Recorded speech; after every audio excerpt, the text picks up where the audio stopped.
Welcome to Simply Mindful. I'm your host, Maya. Today, we are embarking on a profound journey into the very architecture of our existence, our brain. We often hear the term growth mindset, but what does it truly mean from a neurological perspective? Is it just a buzzword, or is there a tangible, biological transformation happening beneath the surface of our consciousness?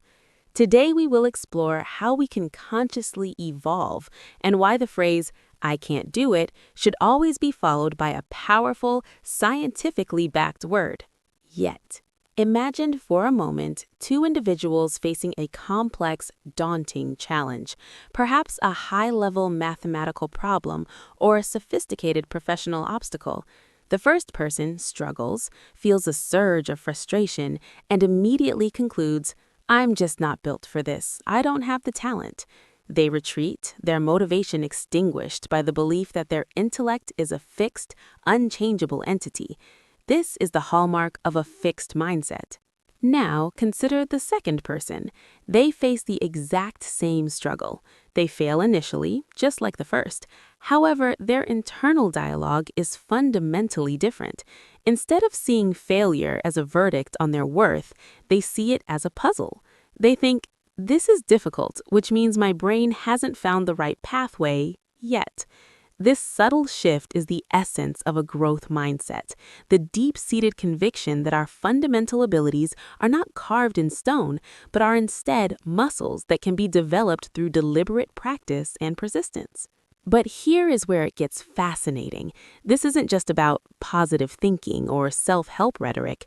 This mindset has a direct, measurable impact on your somatic experience and your neural circuitry. We are talking about a mechanism known as neuroplasticity, the brain's extraordinary ability to reorganize itself by forming new neural connections throughout life. To visualize this, imagine your brain as a vast, untouched field of tall grass. When you think a specific thought or perform a task for the first time, you are essentially treading a very faint path through that grass. It's barely visible. But as you repeat that thought, as you dwell on that specific action or belief, you are walking that path over and over again.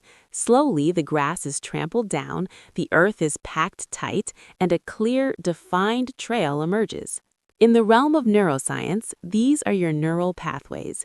Every time you reinforce a belief, even a negative one like, "I'm not good at this," you are paving a high-speed highway for that thought to travel. Your brain becomes highly efficient at being discouraged. However, the beauty of neuroplasticity is that we can choose to stop walking the old destructive paths and start carving new ones. We can build the persistence path or the learning path until they become our brain's new default route. Dr. Carol Dweck's landmark research at Stanford University provides a compelling lens into this. In her studies with children, she discovered something counterintuitive about praise.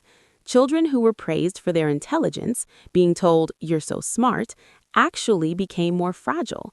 When faced with harder tasks, they were more likely to quit. Why? Because their interoception, their internal perception, was now tied to a fixed label. They feared that failing would prove they were no longer smart, so they avoided the risk altogether to protect their identity.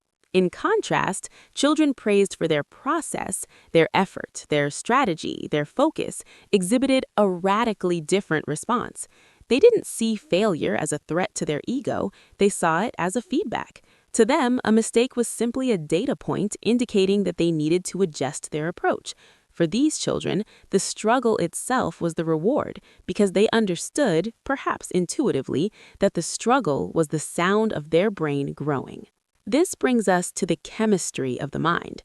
When we engage with a challenge from a growth mindset perspective, our brain releases dopamine, often called the feel-good neurotransmitter.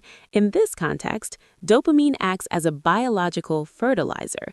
It enhances the signaling between neurons, making the process of learning more efficient and deeply ingrained. You are literally rewarding your nervous system for the act of trying. On the flip side, a fixed mindset triggers the amygdala, the brain's almond-shaped alarm system. When you view a challenge as a threat to your perceived competence, the amygdala initiates a fight or flight response. Your prefrontal cortex, the seat of rational thought and complex learning, partially shuts down to prioritize immediate survival. In this state, your capacity to learn is biologically inhibited. You aren't stupid, you are simply in a state of neurological lockdown. By adopting the principles we discuss here at Simply Mindful, you aren't just changing your mind, you are shifting your identity. You are moving from someone who tries to someone who is defined by growth. When this belief takes root in your nervous system, your entire biological framework begins to support this new version of you. You become the architect of your own evolution.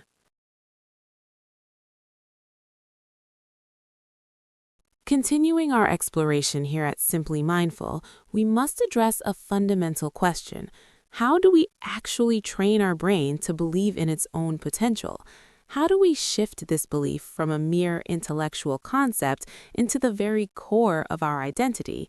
To understand this, we need to look at the command center of the human brain. Within our cranium, a constant dialogue is taking place between two key players. First, we have the prefrontal cortex, located right behind your forehead. Think of the PFC as the CEO of your mind. It is responsible for high-level executive functions, decision-making, complex planning, and, crucially, the regulation of your self-image. It is the part of you that can look at a situation objectively and decide how to respond. Then, situated deeper within the temporal lobes, we have the amygdala. This is your brain's emotional sentinel.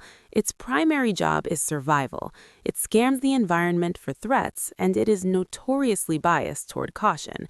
To the amygdala, anything new, uncertain, or potentially embarrassing is categorized as a threat. It doesn't distinguish between a literal predator and the fear of failing at a new skill. To the amygdala, the visceral response is the same. In an individual operating from a fixed mindset, the amygdala often holds the megaphone. When a challenge arises, the amygdala screams danger and signals the prefrontal cortex to initiate an avoidance strategy. You might experience this as a sudden urge to procrastinate, a feeling of brain fog, or a definitive internal statement like, "I can't do this." Your CEO has essentially been hijacked by your alarm system. However, through the practice of growth mindset, which we focus on here at Simply Mindful, we can actually rewire this relationship. Research in neurobiology shows that consistent training allows the prefrontal cortex to exert top-down regulation over the amygdala. Instead of fleeing from the discomfort of a mistake, a trained PFC perceives that error not as a threat, but as neural data. It stays engaged. It begins to analyze, adapt, and learn. You are essentially teaching your CEO to tell the alarm system, "Thank you for the warning, but we are safe. This is just an opportunity to evolve." So, how do we begin this biological restructuring? It starts with the most immediate tool at your disposal: your self-talk. This isn't just thinking, it is the linguistic programming of your nervous system. The words you use to describe your experiences act as direct commands to your neurons, reinforcing specific neural pathways. When you say, "I am just not a math person," or "I am a failure," you are performing a form of negative neuroplasticity. You are cementing a rigid identity. But when you consciously intervene and shift that language, for example, saying, "I haven't mastered this specific concept yet, but I am building the capacity to understand it," you are doing something profound. You are shifting the focus from a static result to a dynamic process. You are giving your prefrontal cortex the green light to keep building new connections. This leads us to our second transformative strategy: decoupling from the outcome. This can feel counterintuitive in a world obsessed with results. However, from a neurological standpoint, if you only allow yourself to feel a sense of achievement at the final finish line, you are starving your brain of the neurochemical rewards it needs to sustain the journey. To build a robust growth mindset, we must learn to trigger dopamine release through the effort itself. When you acknowledge your persistence, when you tell yourself, I am proud of the way I stayed with this problem even when it felt frustrating, you are rewarding the behavior of growth. This creates an internal feedback loop that makes your brain fall in love with the act of learning, independent of the immediate success or failure. You are building a somatic resilience that allows you to thrive under pressure. Think of it as training an internal muscle. Every time you choose to value your effort over your ego, you are strengthening the PFC and quieting the amygdala. You are not just changing your mind, you are physically altering the way your nervous system processes reality. You are becoming a person whose identity is rooted in the infinite capacity for change. In the next part, we will dive into advanced techniques like behavioral visualization and how to prepare your nervous system for the inevitable stumble before you take the first step. For now, take a moment to reflect on your own internal dialogue. What pathways have you been walking lately? Remember, at Simply Mindful, we believe that your brain is a masterpiece in progress, and you are the artist. Welcome back to Simply Mindful. Up to this point, we've discussed the why and the what of the growth mindset. Now, I want to lead you into the how, specifically a high-level technique used by elite athletes and top-tier performers to prime their brains for success through a process called behavioral visualization. Many people mistake visualization for simple daydreaming or positive thinking, imagining themselves standing on a podium with a gold medal. But from a neuroscience perspective, that kind of visualization can actually be counterproductive. Why? Because if you only visualize the end win, your brain can trick itself into feeling as though you've already achieved it, which actually lowers your drive and physiological readiness to do the hard work required. The technique we advocate here at Simply Mindful is far more rigorous. It's called behavioral visualization. Instead of just picturing the victory, you mentally rehearse the struggle. You visualize yourself encountering the most difficult, frustrating moments of the process, and then you mentally practice exactly how you will respond. Let's say you have a profound fear of public speaking. Rather than just imagining a standing ovation, I want you to visualize your mind going blank mid-sentence. Feel the somatic response, the tightening in your chest, the heat in your face. This is your interoception signaling a stress response. Now, in your mind, practice the recovery. See yourself taking a slow, deep breath. See yourself calmly looking at your notes, perhaps making a self-deprecating joke to ease the tension, and then finding your flow again. What you are doing here is essentially a dry run for your nervous system.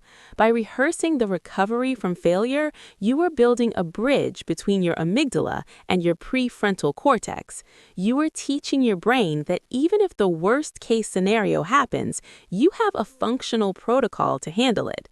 This reduces the threat level associated with the task, meaning when you actually step onto that stage, your brain won't enter a state of total paralysis.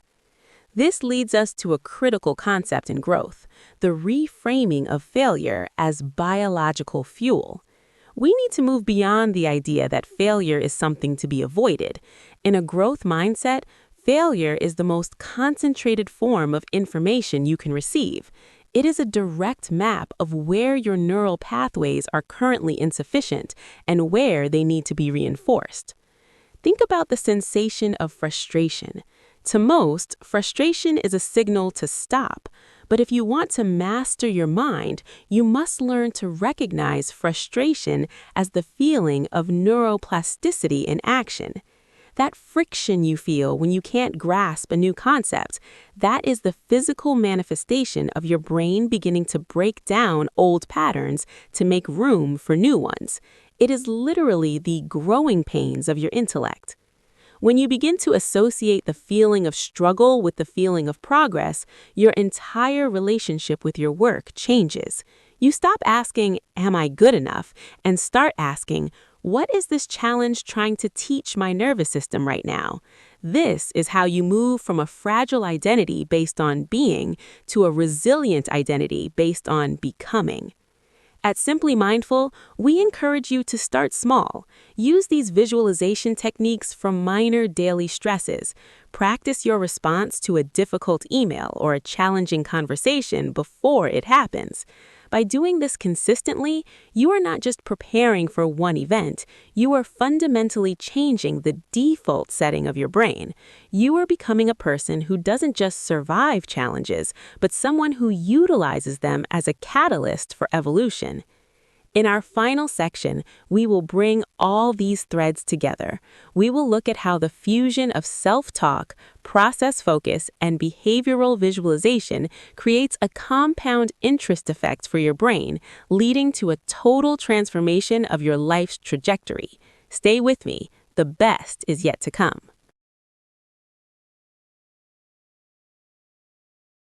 As we bring this deep dive to a close here at Simply Mindful, it's essential to look at the big picture. We have explored the intricate dance between the prefrontal cortex and the amygdala, the power of linguistic programming through self-talk, and the mental fortitude built via behavioral visualization. But what does this look like in the long term?